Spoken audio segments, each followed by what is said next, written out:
അപ്പോൾ പ്രിയപ്പെട്ട പ്രേക്ഷകർ, അതൊക്കെയാണ് രാവിലെ മുതൽ സംഭവിച്ച വാർത്തകളുടെ പ്രധാന തലക്കെട്ടുകൾ. അപ്പോൾ ഒരുപാട് പ്രിയപ്പെട്ട പ്രേക്ഷകർ ഗുഡ് ആഫ്റ്റർനൂൺ പറയുന്നു. അപ്പോൾ എല്ലാവർക്കും ഒരിക്കൽ കൂടി ഒരു നല്ല ദിവസം ആശംസിക്കുന്നു. ആദ്യ വാർത്തയിലേക്ക്. തെരഞ്ഞെടുപ്പിലെ കനത്ത തോൽവിക്ക് കാരണം പിന്നാക്ക സമുദായത്തിന്റെ വോട്ട് ചോർച്ചയെന്ന് ആലപ്പുഴ LDF സ്ഥാനാർത്ഥിയായിരുന്ന AM ആരിഫ്. മുസ്ലിം സമുദായത്തിൽ ചിലർ വർഗീയമായി ചിന്തിച്ചതുകൊണ്ട് ആ വോട്ടുകൾ നഷ്ടപ്പെട്ടു. G. സുധാകരൻ ചൂണ്ടിക്കാട്ടിയ പോരായ്മകൾ പാർട്ടി പരിഹരിക്കണമെന്നും AM ആരിഫ് 24-നോട് പറഞ്ഞു. 9 വർഷം മുൻപെഴുതിയ ഞാൻ എങ്ങനെ മിണ്ടാപ്രാണിയായി എന്ന കവിത AM ആരിഫ് ഇന്നലെ ഫേസ്ബുക്കിൽ പങ്കുവച്ചിരുന്നു. തോറ്റു തുന്നമ്പാടിയിരുന്നപ്പോൾ കവിതയ്ക്ക് കാലിക പ്രസക്തി ഉണ്ടെന്നൊരു തോന്നൽ എന്ന ആമുഖത്തോടെയാണ് കവിത പങ്കുവച്ചത്. മതസാമുദായിക സംഘടനകളുടെ വർഗീയ നിലപാടിനെ വിമർശിക്കുന്ന കവിത ഓർത്തെടുത്തതിനെക്കുറിച്ച് AM ആരിഫ് പറയുന്നത് ഇങ്ങനെ: പിന്നോക്ക സമുദായ വിഭാഗങ്ങളുടെ വോട്ട് വൻതോതിൽ ഇടതുപക്ഷത്തിൽ നിന്ന് ചോർന്നതാണ് പരാജയത്തിന്റെ കാരണമെന്ന നിലയിലാണ് പ്രാഥമികമായ വിലയിരുത്തലുകളെല്ലാം വന്നിട്ടുള്ളത്. പക്ഷെ എന്നാൽ മറ്റ് സമുദായങ്ങളിൽ കിട്ടിയോ എന്ന് ചോദിച്ചാൽ അതും കിട്ടിയിട്ടില്ല. കുറെ എല്ലാ സമുദായങ്ങളും ചെയ്തു, എന്നാൽ പ്രതീക്ഷിച്ച പോലെ മുസ്ലിം സമുദായം വർഗീയമായി ചിന്തിച്ച് നമുക്ക് വോട്ട് ചെയ്തിട്ടുമില്ല. അവര് മോഡി മാറണമെന്ന് കരുതിയുണ്ട്. അപ്പോൾ ഓരോരോ പ്രതീക്ഷകളെല്ലാം വിവിധ സമുദായങ്ങളെ സംബന്ധിച്ച് വെച്ചു പുലർത്തിയ പ്രതീക്ഷകളെല്ലാം അസ്തമിച്ചു. CPIM-ന് ന്യൂനപക്ഷ പ്രീണനമെന്ന വെള്ളാപ്പള്ളി നടേശന്റെ പരാമർശത്തിന് ഇപ്പോൾ മറുപടി പറയുന്നില്ലെന്ന് AM ആരിഫ്. മോദി മന്ത്രിസഭ അഴിമതിമുക്തമാണെന്ന G. സുധാകരന്റെ പരാമർശത്തിൽ മറുപടി പറയേണ്ടത് പാർട്ടിയാണ്. എന്നാൽ പാർട്ടി വോട്ടുകൾ ചോർന്നു എന്ന ആക്ഷേപം ശരിയാണെന്നും പോരായ്മകൾ പരിഹരിക്കാനാണ് പാർട്ടി ശ്രമിക്കേണ്ടതെന്നും AM ആരിഫ് പറഞ്ഞു. അദ്ദേഹം നേരത്തെയും ഇമാതിരിയുള്ള ധാരാളം വിലയിരുത്തലുകളൊക്കെ നടത്തിയിട്ടുണ്ട്. അത് അദ്ദേഹത്തിന്റെ ഒരു വീക്ഷണമാണ്. ആ വീക്ഷണത്തിന് ഞാനും മറുപടി പറയാൻ തയ്യാറല്ല. മറുപടി പറയേണ്ടത് പാർട്ടിയാണ്. അദ്ദേഹം ഇപ്പോഴും പാർട്ടി അംഗമാണ്, പാർട്ടിയുടെ മുതിർന്ന നേതാവാണ്, ഞങ്ങളെല്ലാം നേതാവാണ്. അപ്പൊ അദ്ദേഹത്തിന് പറഞ്ഞതിനെ തെറ്റും ശരിയും സംബന്ധിച്ച് പാർട്ടിക്കകത്താണ് എന്റെ അഭിപ്രായം പറയേണ്ടത്. ലോക്സഭാ തെരഞ്ഞെടുപ്പിൽ പട്ടിക വിഭാഗങ്ങളുടെ വോട്ട് നഷ്ടമായെന്നാണ് CPIM നേതൃത്വത്തിന്റെ പ്രാഥമിക വിലയിരുത്തൽ. 24 ആലപ്പുഴ. അതേസമയം മുഖ്യമന്ത്രിക്കും സർക്കാരിനും CPIM സംസ്ഥാന സമിതിയിൽ രൂക്ഷ വിമർശനമാണ്. തെരഞ്ഞെടുപ്പിൽ തിരിച്ചടിയായത് ഭരണവിരുദ്ധ വികാരം എന്ന് സംസ്ഥാന കമ്മിറ്റി അംഗങ്ങൾ തുറന്നടിച്ചു. മുഖ്യമന്ത്രിയുടെ ശൈലിക്കെതിരെയും നേതാക്കൾ ആഞ്ഞടിക്കുകയാണ്. സംസ്ഥാന കമ്മിറ്റി നാളെ അവസാനിക്കും. തിരഞ്ഞെടുപ്പ് തോൽവി വിലയിരുത്താൻ ചേർന്ന CPIM സംസ്ഥാന കമ്മിറ്റി യോഗത്തിലാണ് മുഖ്യമന്ത്രിക്കും സർക്കാരിനുമെതിരെ കടുത്ത വിമർശനം ഉയർന്നത്. ഭരണവിരുദ്ധ വികാരമില്ലെന്ന മുഖ്യമന്ത്രിയുടെ വാദത്തിന് വിരുദ്ധമാണ് സംസ്ഥാന കമ്മിറ്റിയിലുണ്ടായ ചർച്ച. തെരഞ്ഞെടുപ്പ് തോൽവിയുടെ കാരണങ്ങളിൽ ഒന്ന് ജനങ്ങൾക്ക് സർക്കാരിനോടുള്ള വിരോധമാണെന്ന് ചില അംഗങ്ങൾ പറഞ്ഞു. മുഖ്യമന്ത്രിയുടെ ശൈലിക്കെതിരെയും ചില അംഗങ്ങൾ വിമർശനമുയർത്തി. കനത്ത തോൽവിക്ക് കാരണം ഭരണവിരുദ്ധ വികാരമാണെന്ന വിമർശനമുണ്ടെന്ന് പാർട്ടി ജനറൽ സെക്രട്ടറി സീതാറാം യെച്ചൂരിയും പറഞ്ഞു. നവകേരള സദസ്സ് വേണ്ടത്ര ഗുണം ചെയ്തില്ല എന്നാണ് റിപ്പോർട്ടിൽ പറയുന്ന മറ്റൊരു കാര്യം. ക്ഷേമപ്രവർത്തനങ്ങൾ മുടങ്ങിയത് തോൽവിയുടെ ആക്കം കൂട്ടി. ക്ഷേമ പെൻഷൻ ഉൾപ്പെടെ മുടങ്ങാൻ കാരണം കേന്ദ്ര സർക്കാരാണെന്ന് ജനങ്ങളെ ബോധ്യപ്പെടുത്തുന്നതിൽ പരാജയപ്പെട്ടെന്നും സംസ്ഥാന സെക്രട്ടറി അവതരിപ്പിച്ച റിപ്പോർട്ടിൽ പറയുന്നു. ചില നേതാക്കന്മാർക്ക് നാക്കുപിഴ സംഭവിച്ചതും വലിയ ചർച്ചയായി. നേതാക്കന്മാരുടെ പേര് പറയാതെയാണ് പരാമർശമുണ്ടായത്. സംസ്ഥാന കമ്മിറ്റി നാളെ അവസാനിക്കും. അതിനുശേഷമാണ് തിരുത്തൽ രേഖ പാർട്ടി തയ്യാറാക്കുക. 24 തിരുവനന്തപുരം. CPM-ൽ മാത്രമല്ല, തോൽവിയിൽ സർക്കാരിനെതിരെ CPI-യിലും വിമർശനം തുടരുകയാണ്. LDF ജനങ്ങളിൽ നിന്ന് അകന്നുവെന്നും ക്ഷേമ പെൻഷനുകൾ സമയബന്ധിതമായി നൽകാൻ കഴിയാത്തത് തിരിച്ചടിയായെന്നും പാലക്കാട് ജില്ലാ കൗൺസിലിൽ വിമർശനമുയർന്നു.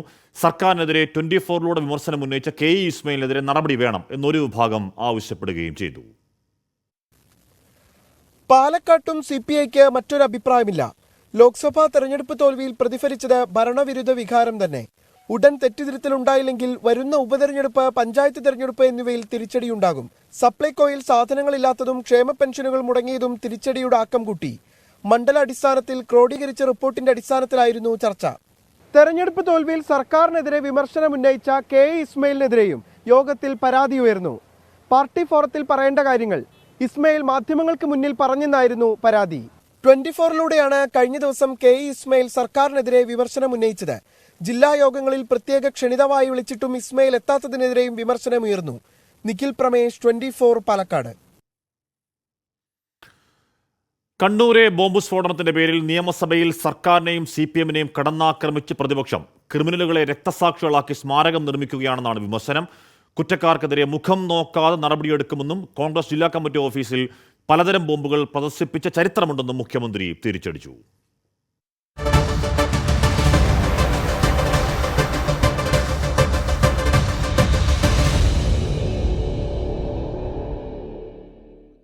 കണ്ണൂർ തലശ്ശേരി എരിഞ്ഞോളിയിൽ സ്റ്റീൽ ബോംബ് പൊട്ടി വയോധികനായ വേലായുധൻ മരിച്ച സംഭവം സഭ നിർത്തിവെച്ച് ചർച്ച ചെയ്യണമെന്നായിരുന്നു പ്രതിപക്ഷത്തിന്റെ ആവശ്യം. തലശ്ശേരിയിലേത് ഒറ്റപ്പെട്ട സംഭവമല്ലെന്നും തെളിവുകൾ നശിപ്പിച്ച ശേഷമാണ് പോലീസ് സ്ഥലത്തെത്തിയതെന്നും അടിയന്തര പ്രമേയത്തിന് അവതരണാനുമതി തേടി സണ്ണി ജോസഫ് ആരോപിച്ചു. CPIM-ന് നിലവിലെ ചിഹ്നം നഷ്ടപ്പെട്ടാൽ ബോംബ് ചിഹ്നമാക്കാമെന്ന് പരിഹാസം. ഇത് CPM-ന്റെ നേതൃത്വത്തിൽ തന്നെയാണ് കണ്ണൂർ ജില്ലയിൽ ഏറ്റവും കൂടുതലായിട്ട് ബോംബ് നിർമ്മാണം നടക്കുന്നത്. വളരെ തെളിഞ്ഞ കാര്യമാണ്, പ്രകടമായുള്ള കാര്യമാണ്. AK ബാലൻ വേവലാതിപ്പെട്ടു, ഈ ചിഹ്നം നഷ്ടപ്പെട്ടാൽ ഈനാമ്പേച്ചിയും മരപ്പെട്ടിയും ചിഹ്നമാകേണ്ടി വരുമോ എന്ന് ചോദിച്ചപ്പോൾ ഷാബി പറഞ്ഞത് അങ്ങനെ പോയാൽ ചിഹ്നം പോയാൽ ബോംബ് ചിഹ്നമാക്കാം എന്ന് നിങ്ങളെ ആക്ഷേപിച്ച് പറയേണ്ടതായിട്ട് തോന്നുന്നു. കണ്ണൂരിലെ CPIM ബോംബ് രാഷ്ട്രീയത്തിന്റെ ചരിത്രം പറഞ്ഞ സണ്ണി ജോസഫിന് സ്പീക്കറുടെ താക്കീത്. ഇതെല്ലാം 10-15 കൊല്ലം മുമ്പുള്ള ചരിത്രം പറയലെല്ലാം 10-15 മുമ്പുള്ള ചരിത്രം പറയല അടിയന്തര പ്രമേയം. 10-15 മുമ്പുള്ള ചരിത്രം പറയല അടിയന്തര പ്രമേയം. അടിയന്തര വിഷയങ്ങൾ പറയാം. 20 കൊല്ലം മുമ്പുള്ള ചരിത്രം പറയല അടിയന്തര പ്രമേയം. തലശ്ശേരിയിലെ സംഭവത്തിൽ മുഖം നോക്കാതെ നടപടിയുണ്ടാകുമെന്ന് മുഖ്യമന്ത്രി പിണറായി വിജയൻ മറുപടി നൽകി. കണ്ണൂരിൽ പോലീസ് പരിശോധന ഊർജിതമാണെന്ന് പറഞ്ഞ മുഖ്യമന്ത്രി കോൺഗ്രസ് ജില്ലാ കമ്മിറ്റി ഓഫീസിൽ വിവിധ തരം ബോംബുകൾ പ്രദർശിപ്പിച്ച ചരിത്രമുണ്ടെന്ന് തിരിച്ചടിച്ചു. പഴയ ചരിത്രം പരിശോധിച്ചാൽ എവിടുന്നാണ് ബോംബിൻ്റെ തുടക്കം എന്നത് നമുക്കെല്ലാവർക്കും അറിയാമല്ലോ. നമ്മളെല്ലാറ്റിനും രാഷ്ട്രീയ നിറം ചാർത്തി അത് രാഷ്ട്രീയ ഗൂഢാലോചനയുടെ ഭാഗമാണ് എന്ന് സ്ഥാപിക്കാനല്ല ശ്രമിക്കേണ്ടത്. ഇത്തരം കുറ്റങ്ങൾ ഉണ്ടാകാതിരിക്കുക എന്നുള്ളതാണ് പ്രധാനം. അതിൽ മുഖം നോക്കാതെയുള്ള നടപടി ഉണ്ടാവും. ഗൗരവമായ ഇടപെടൽ പോലീസിൻ്റെ ഭാഗത്തുണ്ടാവും. ശക്തമായ റെയ്ഡ് വേണമെങ്കിൽ റെയ്ഡ് അടക്കം നടത്തിക്കൊണ്ടുള്ള നടപടികൾ ഇവിടെ സ്വീകരിക്കും. പാർട്ടി ഗ്രാമങ്ങളിൽ കുടിൽ വ്യവസായം പോലെ ബോംബ് നിർമ്മിക്കുകയാണെന്ന് പ്രതിപക്ഷ നേതാവ് VD സതീശൻ. പ്രത്യേക സാഹചര്യത്തിലുള്ള സ്റ്റീൽ പാത്രങ്ങൾ കണ്ടാൽ തുറക്കരുതെന്ന നിർദ്ദേശം സർക്കാർ നൽകണമെന്നും പ്രതിപക്ഷ നേതാവിന്റെ പരിഹാസം. സർക്കാർ ഇപ്പോൾ ഒരു കാര്യം ചെയ്യണം. സ്റ്റീൽ പാത്രങ്ങൾ കണ്ടാൽ അത് പ്രത്യേക സാഹചര്യത്തിൽ തുറന്നു നോക്കരുത് എന്നൊരു നിർദ്ദേശം കൂടി കേരളത്തിലെ കണ്ണൂരിലെ ജനങ്ങൾക്ക് കൊടുക്കണം. ദുരൂഹമായ സാഹചര്യത്തിൽ കാണുന്ന സ്റ്റീൽ പാത്രങ്ങളൊന്നും ആരും തുറന്നു നോക്കരുത് എന്ന് പറയണം. അടിയന്തര പ്രമേയത്തിന് അവതരണാനുമതി നിഷേധിച്ചതോടെ പ്രതിപക്ഷം സഭ വിട്ടിറങ്ങി. 24 തിരുവനന്തപുരം. തലശ്ശേരി എരഞ്ഞോളിയിൽ വയോധികൻ സ്ഫോടനത്തിൽ കൊല്ലപ്പെട്ടതിന് പിന്നാലെ കണ്ണൂർ ജില്ലയിൽ വ്യാപകമായ പോലീസ് പരിശോധന നടക്കുകയാണ്. തലശ്ശേരി, കതിരൂർ, പാനൂർ, കൂത്തുപറമ്പ് മേഖലകൾ കേന്ദ്രീകരിച്ചാണ് റെയ്ഡ്. എന്നാൽ എരഞ്ഞോളി സ്ഫോടനത്തിലെ ബോംബിന്റെ ഉറവിടത്തെക്കുറിച്ച് അവ്യക്തത നീക്കാൻ പോലീസിന് ഇതുവരെയും ആയിട്ടുമില്ല. ആളൊഴിഞ്ഞ പുരയിടത്തിൽ തേങ്ങ ശേഖരിക്കാൻ പോയ വയോധികൻ ബോംബ് പൊട്ടിത്തെറിച്ച് കൊല്ലപ്പെട്ട സംഭവത്തിൽ ഊർജിത അന്വേഷണം പുരോഗമിക്കുന്നതായി പോലീസ് വിശദീകരിക്കുന്നു. സ്ഫോടനം നടന്ന ആളൊഴിഞ്ഞ പറമ്പിൽ ബോംബ് എങ്ങനെ വന്നുവെന്നതിൽ ദുരൂഹത തുടരുകയാണ്. തെരഞ്ഞെടുപ്പ് ഫലത്തിനു ശേഷം ന്യൂമാഹിയിൽ രൂപപ്പെട്ട CPIM-BJP സംഘർഷത്തിന് പിന്നാലെ പോലീസ് പലയിടങ്ങളിലും റെയ്ഡ് നടത്തിയിരുന്നു. ഈ ഘട്ടത്തിൽ ബോംബ് മാറ്റിയതാകാൻ സാധ്യതയുണ്ടെന്നും പോലീസ് സംശയിക്കുന്നുണ്ട്. അതേസമയം മേഖലയിൽ നിന്ന് കൂടുതൽ ബോംബുകൾ കണ്ടെത്താനായിട്ടില്ല. പോലീസ് റെയ്ഡ് മറികടക്കാനായി ഉപേക്ഷിച്ചതോ സൂക്ഷിച്ചതോ ആയ ബോംബാകാം പൊട്ടിത്തെറിച്ചതെന്നാണ് നിഗമനം. പ്രദേശത്ത് ക്രിമിനൽ കൊട്ടേഷൻ സംഘങ്ങൾ തമ്മിൽ സമീപകാലത്തുണ്ടായ ഏറ്റുമുട്ടലും വിശദമായി പരിശോധിക്കും. പ്രദേശത്തെ CCTV ദൃശ്യങ്ങളും പോലീസ് ശേഖരിച്ചിട്ടുണ്ട്. സ്ഫോടനത്തിന് പിന്നാലെ ജില്ലയുടെ വിവിധ മേഖലകൾ കേന്ദ്രീകരിച്ച് വ്യാപക പരിശോധനയ്ക്ക് പോലീസ് തുടക്കമിട്ടു. ബോംബ് സ്ക്വാഡും പോലീസും സംയുക്തമായാണ് പരിശോധന നടത്തുന്നത്. തലശ്ശേരി, കതിരൂർ, പാനൂർ, കൂത്തുപറമ്പ് മേഖലകളിലാണ് റെയ്ഡ്. 24 കണ്ണൂർ. രഘുനന്ദന് പറയുകയാണ്, വൃത്തിഹീനമായ സാഹചര്യത്തിൽ കൊല്ലത്ത് 8 ഹോട്ടലുകൾ പൂട്ടിച്ചു, വാർത്തയാക്കുക എന്ന് പറയുന്നു. എന്തായാലും നോക്കാം കേട്ടോ രഘുനന്ദൻ ചേട്ടാ. പന്തിരാങ്കാവ് ഗാർഹിക പീഡന കേസ് ഒത്തുതീർപ്പായെന്ന് പ്രതി രാഹുൽ P. ഗോപാൽ ഹൈക്കോടതിയിൽ. FIR റദ്ദാക്കണമെന്നാവശ്യപ്പെട്ടുള്ള പ്രതിയുടെ ഹർജിയിൽ സർക്കാരിനോട് ഹൈക്കോടതി നിലപാട് തേടി. സർക്കാരിനും പന്തിരാങ്കാവ് SHOയ്ക്കും പരാതിക്കാരിക്കും കോടതി നോട്ടീസ് അയക്കുകയും ചെയ്തു.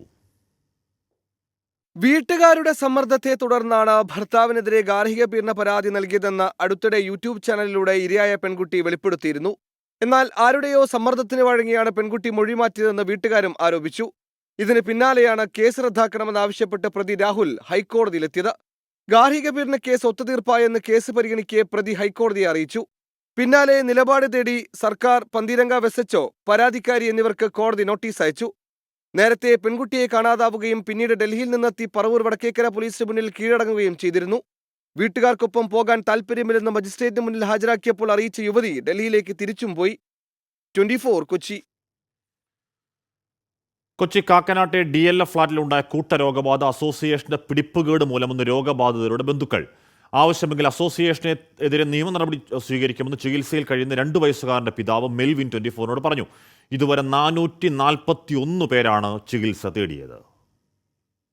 കഴിഞ്ഞ മാസം 25-ന് DLF ഫ്ളാറ്റിലെ വെള്ളം ലാബിൽ പരിശോധനയ്ക്ക് അയച്ചിരുന്നു. ഈക്കോളി സാന്നിധ്യം കണ്ടെത്തിയെങ്കിലും അസോസിയേഷൻ ഭാരവാഹികൾ മനഃപൂർവ്വം മറച്ചുവെച്ചെന്നാണ് ആരോപണം. ഇക്കാരണത്താൽ ചികിത്സയിൽ കഴിയുന്ന 2 വയസ്സുകാരനുൾപ്പെടെ ഗുരുതര ആരോഗ്യ പ്രശ്നങ്ങളാണ് പലരും നേരിടുന്നത്.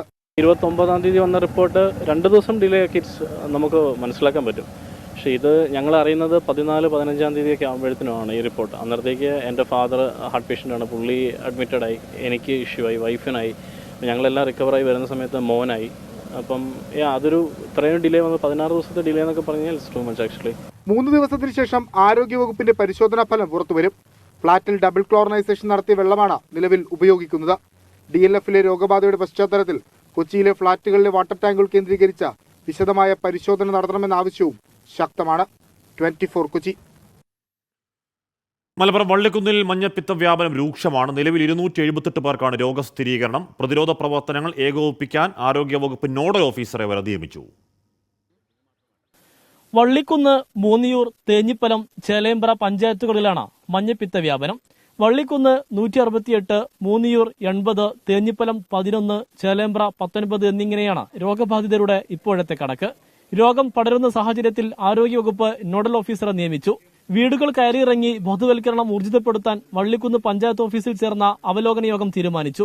അടിയന്തരമായിട്ട് ഉച്ചയ്ക്ക് ശേഷം കൂടി ലാബ് പ്രവർത്തിക്കാനുള്ള സൗകര്യം ഉണ്ടാവണം. സ്റ്റാഫ് ഇല്ലാതെ പറഞ്ഞു. സ്റ്റാഫ് ഇല്ലെങ്കിൽ ഈ ഒരു ക്രൈസിസ് നേരിടുന്ന സന്ദർഭമാണ്. അവിടെ പ്രത്യേകമായ അഡീഷണൽ സ്റ്റാഫ് എവിടെ ഇല്ലതെങ്കിൽ ആ അഡീഷണൽ സ്റ്റാഫിനെ അവിടെ കൊണ്ടുവരണമെന്നത്. ഏതാനും ദിവസം മുൻപ് ഓഡിറ്റോറിയത്തിൽ നടന്ന വിവാഹ സൽക്കാരത്തിൽ പങ്കെടുത്ത 18 പേർക്കാണ് ആദ്യം രോഗം സ്ഥിരീകരിച്ചത്. പിന്നീടാണ് രോഗബാധിതരുടെ എണ്ണം വർദ്ധിച്ചത്. ടാങ്കറിലെത്തിച്ച കുടിവെള്ളത്തിൽ നിന്നാണ് മഞ്ഞപ്പിത്തം ഉണ്ടായത് എന്നാണ് ആരോഗ്യവകുപ്പിന്റെ നിഗമനം. ഓഡിറ്റോറിയം താൽക്കാലികമായി അടച്ചിട്ടുണ്ട്. 24 തിരൂർ. എസ് പവിത്രഞ്ഞോട് പറയുകയാണ്, എഴുത്ത് പഠിച്ച് കരുത്ത് നേടുക, വായിച്ചു വളരുക, ചിന്തിച്ച് പ്രബുദ്ധരാവുക തുടങ്ങിയ മുദ്രാവാക്യങ്ങൾക്കുടമയായ PN പണിക്കരുടെ ഓർമ്മപ്പൂക്കൾ ഇന്ന് വായനാദിനം എന്ന് പറയുകയാണ്. വായനാദിനത്തിലും മലബാറിൽ +1 സീറ്റ് പ്രതിസന്ധി അതിരൂക്ഷമെന്ന് പറയുന്നു. 3ാം ഘട്ട അലോട്ട്മെന്റ് പൂർത്തിയാകുമ്പോഴും മലപ്പുറത്ത് മാത്രം 32,000-ഓളം വിദ്യാർത്ഥികൾക്ക് അവസരം കാത്തു നിൽപ്പാണ്. സ്വകാര്യ അൺഎയ്ഡഡ് മേഖലയെ ആശ്രയിച്ചാലും 15,000-ഓളം വിദ്യാർത്ഥികളുടെ പ്രവേശനം പ്രതിസന്ധിയിലാണ്. പ്രവേശന നടപടികൾ ഈ മാസം 21-ന് തന്നെ പൂർത്തിയാക്കുമെന്ന് വിദ്യാഭ്യാസ മന്ത്രി വി ശിവൻകുട്ടി അറിയിച്ചു. +1 3ാം ഘട്ട അലോട്ട്മെന്റ് ആണ് ഇന്ന് പൂർത്തിയായത്. ഇനി ശേഷിക്കുന്നത് സപ്ലിമെന്ററി അലോട്ട്മെന്റ് ആണ്. 82,446 വിദ്യാർത്ഥികളാണ് ഇത്തവണ മലപ്പുറം ജില്ലയിൽ ഏകജാലകം വഴി +1 സീറ്റിനായി അപേക്ഷ നൽകിയത്. ജില്ലയിലെ ആകെയുള്ള മെറിറ്റ് സീറ്റുകളുടെ എണ്ണം 50,080 ആണ്. ഇതിലേക്ക് 3 ഘട്ടങ്ങളായി 50,036 വിദ്യാർത്ഥികൾക്കാണ് പ്രവേശനത്തിന് അവസരം ലഭിച്ചത്. ഇനിയും അവസരത്തിനായി കാത്തിരിക്കുന്നത് 32,410 വിദ്യാർത്ഥികൾ. എന്നാൽ മെറിറ്റിലിനി ശേഷിക്കുന്നത് 44 സീറ്റുകൾ മാത്രം. അതേസമയം ഈ മാസം 24-ന് ക്ലാസുകൾ ആരംഭിക്കുമെന്ന് വിദ്യാഭ്യാസ മന്ത്രി വി ശിവൻകുട്ടി നിയമസഭയിൽ പറഞ്ഞു. മുഖ്യ അലോട്ട്മെന്റ് പ്രകാരം പ്രവേശനം നമുക്ക് ജൂൺ മാസം 21-ന് പൂർത്തീകരിക്കുമെന്നാണ് പ്രതീക്ഷിക്കുന്നത്. നമുക്ക് ജൂൺ മാസം 24-ാം തീയതി ക്ലാസുകൾ ആരംഭിക്കാൻ കഴിയുമെന്നുള്ള നിലയിലാണ് പ്രതീക്ഷിച്ചിരിക്കുന്നത്. ഇതെല്ലാം സമയബന്ധമായി തന്നെ പോവുകയാണ് സാർ. പ്രഖ്യാപിച്ച സമയത്ത് തന്നെ കാര്യങ്ങൾ നടത്തിക്കൊണ്ട് പോവുകയാണ്. ഇനി മാനേജ്മെന്റ്, സ്പോർട്സ്, കമ്മ്യൂണിറ്റി കോട്ടകൾ പരിശോധിക്കാം. ഈ ഇനത്തിൽ ജില്ലയിലാകെ ബാക്കിയുള്ളത് 6,437 സീറ്റുകൾ. ഇതുൾപ്പെടെ പരിഗണിച്ചാലും 25,973 വിദ്യാർത്ഥികളുടെ തുടർ പഠനം പ്രതിസന്ധിയിലാണ്. ജില്ലയിൽ അൺഎയ്ഡഡ് മേഖലയിൽ ശേഷിക്കുന്നത് 10,877 സീറ്റുകൾ. ഇത് പരിഗണിച്ചാലും 15,096 വിദ്യാർത്ഥികൾ പുറത്തു തന്നെ. 24 മലപ്പുറം. അപ്പോൾ അതാണ് അവസ്ഥ. അത് ഒരു ഗൗരവതരമായ പ്രശ്നമാണ്. ഏതെങ്കിലും തരത്തിൽ വിദ്യാഭ്യാസ മന്ത്രി അതിനെ കുറച്ചുകൂടി ഗൗരവത്തിൽ കാണണം എന്ന് അഭ്യർത്ഥിക്കണം അവിടുത്തെ പ്രതിപക്ഷ സംഘടനകൾ. മലബാറിലെ +1 സീറ്റ് പ്രതിസന്ധി പരിഹരിക്കണമെന്ന് ആവശ്യപ്പെട്ട് പാലക്കാട്ടും കണ്ണൂരും KSUവിന്റെ പ്രതിഷേധം. കളക്ടറേറ്റിലേക്ക് മാർച്ച് നടത്തി. കണ്ണൂർ കളക്ടറേറ്റിലേക്കുള്ള മാർച്ച് പോലീസ് തടഞ്ഞു. ബാരിക്കേഡ് മറികടക്കാൻ ശ്രമിച്ചവർക്ക് നേരെ പോലീസ് ജലപീരങ്കി പ്രയോഗിച്ചു. പ്രവർത്തകരെ ബലം പ്രയോഗിച്ച് അറസ്റ്റ് ചെയ്യാനുള്ള നീക്കത്തെ പ്രവർത്തകർ ചെറുത്തതോടെ ഉന്തും തള്ളുമുണ്ടായി. ഏറെ നേരത്തെ സംഘർഷത്തിനൊടുവിൽ പ്രവർത്തകരെ പോലീസ് അറസ്റ്റ് ചെയ്തു നീക്കി. പാലക്കാട് കളക്ടറേറ്റ് മാർച്ചിലും നേരിയ സംഘർഷമുണ്ടായി. വനിതാ പ്രവർത്തകരെ ഉൾപ്പെടെ പോലീസ് അകാരണമായി മർദ്ദിക്കുകയും അസഭ്യം പറയുകയും ചെയ്തു എന്നാണ് KSUവിന്റെ ആരോപണം.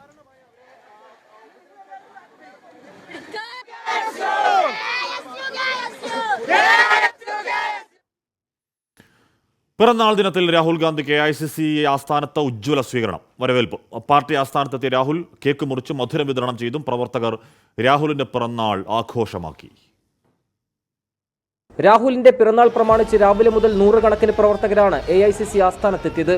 പതിവ് പിറന്നാൾ ദിവസങ്ങളിൽ നിന്ന് വ്യത്യസ്തമായി രാഹുൽ ഇക്കുറി AICC ആസ്ഥാനത്തെത്തിയതോടെ ആവേശം ഇരട്ടിയാക്കി.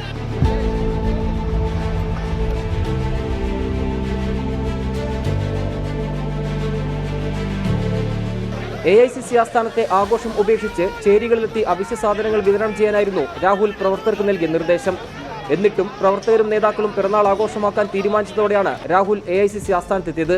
യോഗം കഴിയും വരെ രാഹുലിനായി പാർട്ടി ആസ്ഥാനത്ത് പ്രവർത്തകർ കാത്തുനിന്നു. നഷ്ടപ്രതാപത്തിൽ നിന്ന് കോൺഗ്രസിന്റെ തിരിച്ചുവരവും പ്രതിപക്ഷ നേതൃസ്ഥാനത്തേക്കുള്ള രാഹുലിന്റെ വരവും 54ാം പിറന്നാൾ രാഹുലിന് ഇരട്ടി മധുരമാക്കും. 24 ഡൽഹി. നരേന്ദ്രമോദി മാർപ്പാപ്പ കൂടിക്കാഴ്ച ഇന്ത്യയിലെ ക്രൈസ്തവർക്ക് സന്തോഷ വാർത്തയെന്ന് സീറോ മലബാർ സഭ ഫരീദാബാദ് ആർച്ച് ബിഷപ്പ് കുര്യാക്കോസ് ഭരണിക്കുളങ്ങര. മൂന്നാം മോദി സർക്കാരിന്റെ കാലത്ത് മാർപ്പാപ്പ ഇന്ത്യ സന്ദർശിക്കുമെന്നാണ് പ്രതീക്ഷയെന്നും ആർച്ച് ബിഷപ്പ് 24നോട് പറഞ്ഞു. തൃശൂരിൽ സുരേഷ് ഗോപിയുടെ വിജയത്തിൽ ക്രൈസ്തവരുടെ പങ്ക് അവഗണിക്കാൻ കഴിയില്ലെന്നും ആർച്ച് ബിഷപ്പ് പ്രതികരിച്ചു. മാർപ്പാപ്പ ഇന്ത്യ സന്ദർശിക്കുമെന്ന അഭ്യൂഹം രണ്ടാം മോദി സർക്കാരിന്റെ കാലത്ത് തന്നെ ഉയർന്നിരുന്നു. പ്രധാനമന്ത്രി നരേന്ദ്രമോദി തന്നെ ക്രൈസ്തവ മേലധ്യക്ഷന്മാരുമായുള്ള കൂടിക്കാഴ്ചയിൽ അത് അറിയിക്കുകയും ചെയ്തിരുന്നു. മാർപ്പാപ്പയുടെ ഇന്ത്യൻ സന്ദർശനം മൂന്നാം മോദി സർക്കാരിന്റെ കാലത്ത് നടക്കുമെന്ന പ്രതീക്ഷയാണ് ആർച്ച് ബിഷപ്പ് കുര്യാക്കോസ് ഭരണികുളങ്ങര 24നോട് പങ്കുവച്ചത്. അത് വലിയ പ്രോത്സാഹനജനകമായിട്ടുള്ള ഒരു വാർത്തയായിരുന്നു. നമ്മുടെ പ്രധാനമന്ത്രി ലോക കത്തോലിക്ക സഭയുടെ പരമാധ്യക്ഷനുമായിട്ട് കൂടിക്കാഴ്ച നടത്തി എന്നുള്ളത്. മാർപ്പാപ്പയുടെ ഇന്ത്യ സന്ദർശനം നമ്മൾ നാളുകളായിട്ട് കാത്തിരിക്കുന്ന ഒന്നാണ്.